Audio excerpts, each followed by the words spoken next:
arriver la ligne 3 déjà du métro. Après, pour ce qui est du tram, je pense qu'on pourrait faire plutôt un réseau périphérique. Au contraire d'avoir un système en étoile qui part du centre pour aller vers les externes. Pas désenclaver les banlieues, mais plutôt du coup les faire vivre entre elles, plutôt que tout centré autour de Toulouse, quoi. Voilà. Donc je pense qu'il faudrait qu'on réfléchisse au niveau territorialement et dans les quartiers à comment on utilise ces transports urbains pour tout le monde et l'accessibilité, même pour que le centre de Toulouse, donc l'endroit où il y a le plus de choses, soit accessible à tout le monde. Le centre-ville, c'est terminé, il est bloqué. Il faut aller en dehors des périphes', c'est obligatoire, hein. Un peu plus de tram sur les zones un peu périphériques de Toulouse, quelque chose comme ça? Moi, je pense qu'il faudrait plus de transport.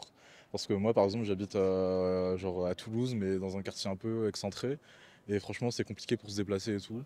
C'est bien qu'il y ait le métro, mais plus de bus, ça serait pas mal. Des bus de nuit pour rentrer, ça serait bien aussi, parce que dès que t'es plus hyper-centre, tu peux plus te déplacer, quoi. En Espagne, j'ai vu qu'il y avait des manzanillas, des quartiers où ils sont sortis de la voiture, où il y avait beaucoup plus d'espace vert, où les gamins pouvaient sortir dehors. Moi, quand j'étais gamin ici, je pouvais sortir dans la rue, alors que maintenant, c'est plus possible. On pouvait faire davantage de vélo, parce qu'il y avait moins de voitures. Donc, on va aller vers ça. Donc, obligatoirement, on est obligé d'y aller. Maintenant, on ira plus ou moins vite, suivant l'acceptation de la population, et puis aussi les moyens qu'on donne à la population. Et je pense qu'il y a des endroits très fréquentés, même ici, vers tout ce qui est Mirail, etc., où on peut peut-être modifier l'image de certains quartiers ou peut-être même les dynamiques pour attirer de nouvelles personnes, je pense. En hauteur. À part faire des grands bâtiments de plus en plus hauts, je vois pas trop quelle est la solution. Parce qu'aujourd'hui, il n'y a plus de terrain à Toulouse. Donc faire des nouvelles constructions, c'est pas jouable. C'est pour ça aussi qu'on va à l'extérieur aussi. Je pense que les maisons vont disparaître au fur et à mesure.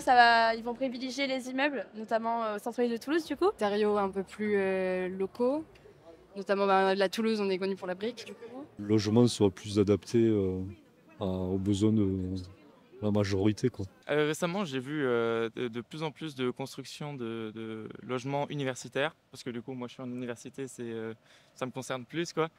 Je trouve ça vraiment bien parce que énormément de jeunes n'arrivent pas à trouver des logements durant l'année, donc notamment les boursiers qui ont beaucoup de mal à louer un logement à 700 euros par mois, etc. Donc c'est vraiment cool. J'espère que ça va se diversifier beaucoup plus. Justement, les logements, il y a tellement de logements vides en fait qui sont inutilisés. Il y a tellement de gens qui dorment dans la rue. Le mieux, ce serait de réquisitionner tous les logements vides et en faire des logements sociaux, quoi. Même s'il y en a déjà, mais ceci étant, les gens ont envie d'avoir de l'extérieur. N'oublions pas. Voilà. Donc des balcons, des loggias, oui. Appartement toulousain, il y ait obligation, par exemple, qu'un appartement accueille, je sais pas, pour un durée de des gens qui ont des catégories sociales moins élevées, avec des revenus moins élevés, etc.